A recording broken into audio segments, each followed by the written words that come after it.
এরকম সুন্দর কমেন্ট পেলে মন ভালো না হয়ে পারে বলো। হ্যালো এভরিওয়ান, কেমন আছো তোমরা সবাই? আরও একটা নতুন ব্লগে তোমাদের সবাইকে ওয়েলকাম। সকাল সকাল ঘুম থেকে উঠে চলে এসেছি রান্নাঘরে। আজকে সানডে, তবুও খুব লেট করে উঠিনি, একটু সকাল সকালই উঠে পড়েছি। সকালবেলা উঠে এই ড্রিঙ্কটা বানালাম। এটা আমি অনেক দিন আগে খেতাম, যখন আমি ওয়েট লসে ছিলাম।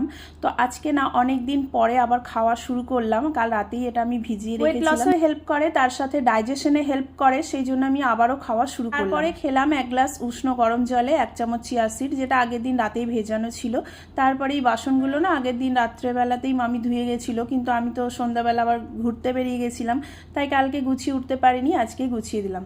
চাকুটা সবার আগে একটু ভালো করে ধার করে নিলাম, কারণ আজকে বানাবো সানডে স্পেশাল একটা দারুণ লাঞ্চ। রান্না করতে আমি যেমন ভীষণ ভালোবাসি, খেতে ভালোবাসি, কাউকে খাওয়াতেও ভালোবাসি রান্না বান্না করে, কিন্তু এখন ওই নিজের ওজনের জন্য খাওয়া দাওয়া রান্না করা অনেকটাই কমিয়ে দিয়েছি। আজকে বানাবো ফ্রাইড রাইস